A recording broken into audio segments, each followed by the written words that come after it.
마태복음 8장부터 9장은 어떤 내용일까요? 예수님께서 병을 고치시는 사역이요, 나병 환자를 고치시고 또 중풍병에 걸린 백부장의 종을 고치시고 베드로의 장모를 고치시죠.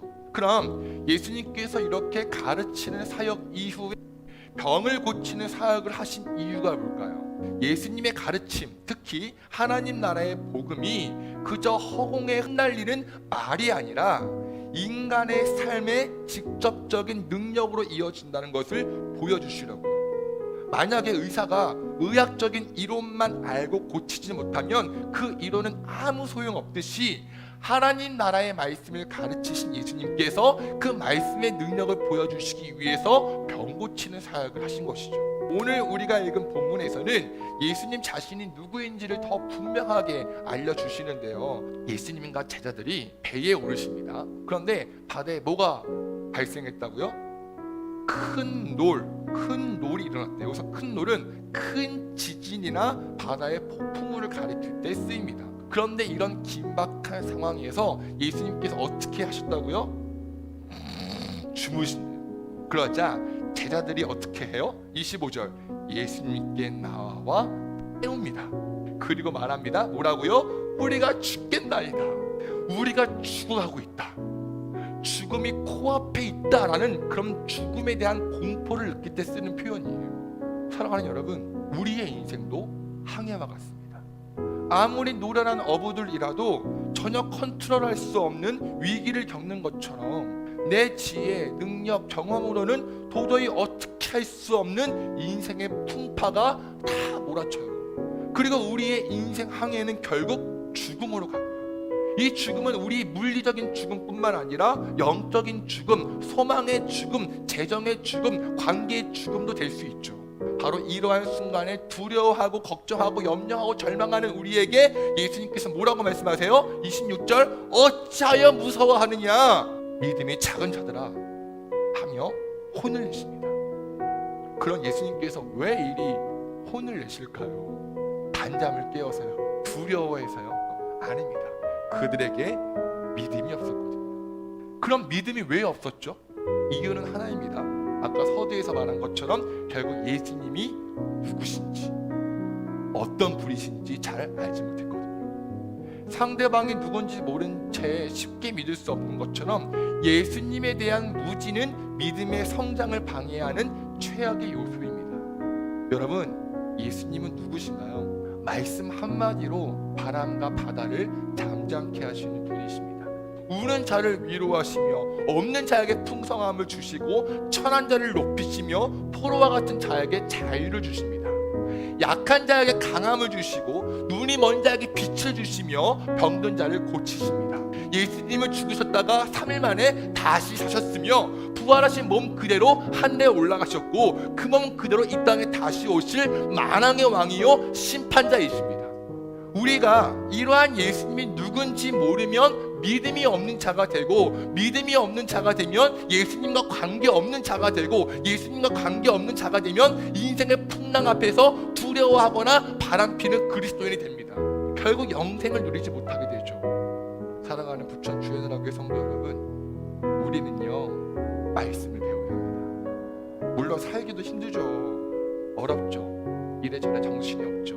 그래서 말씀을 배워야 합니다. 왜요? 말씀을 모르면 예수님을 모르거든요. 예수님을 모르면 쉽게 걱정해요, 쉽게 싸우고, 쉽게 화를 내고, 쉽게 거짓말해요, 쉽게 주님을 버려요. 반대로 예수님이 누구신지 알면 넘어지지 않아요, 흔들리지 않아요, 걱정과 염려에 깊이 몰두하지 않아요. 우리 부천 주연하교회 모든 성도는 말씀 안에 담겨진 예수 그리스도를 제대로 알아, 제대로 믿고 인생의 항해에서 무엇을 만나도 승리하시길 예수님의 이름으로 축원합니다.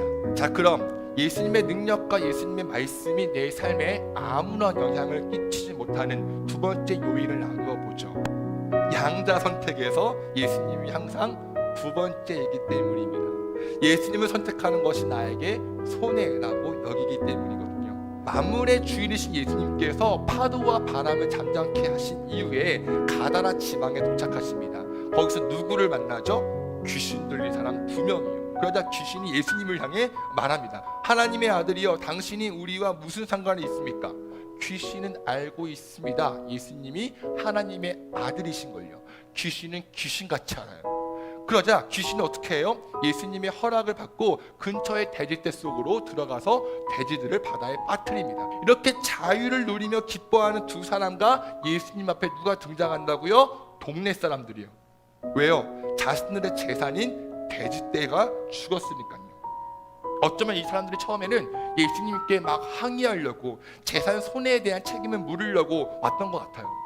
그런데 귀신을 내쫓는 예수님의 능력 앞에 기가 죽었는지 그냥 우리 곁을 떠나달라고 부탁합니다.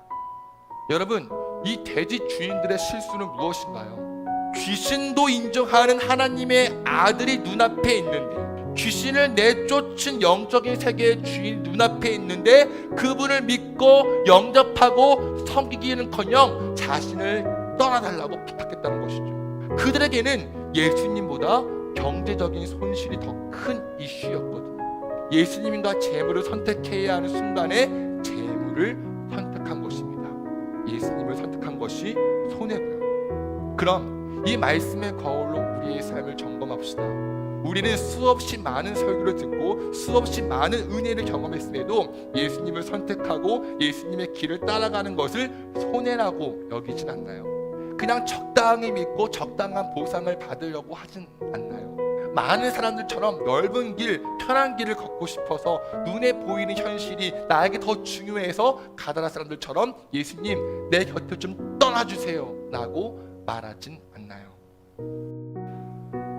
그런데 여러분, 저는요, 담임 목사로서 여러분들이 참 자랑스럽습니다. 제가 여러분들의 사정을 그래도 좀 알고 있잖아요. 그렇죠? 정말 다 어렵거든요.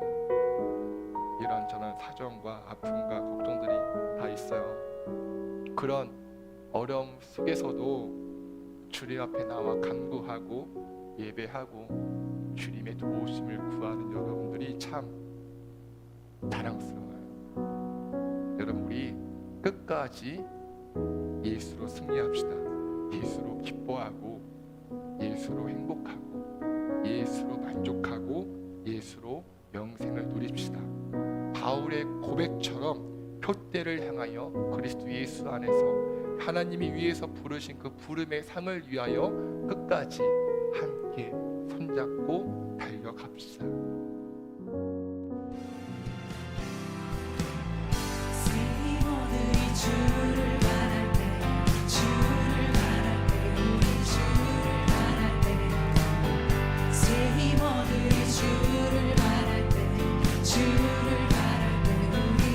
다시 고백할까요? 새 힘어들이 주를 바랄 때, 주를 바랄 때, 우리 주를 바랄 때, 새 힘어들이 주를 바랄 때, 주를 바랄 때, 우리 주를 바랄 때, 주님 통치하시네, 소망 구원 주시네.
주를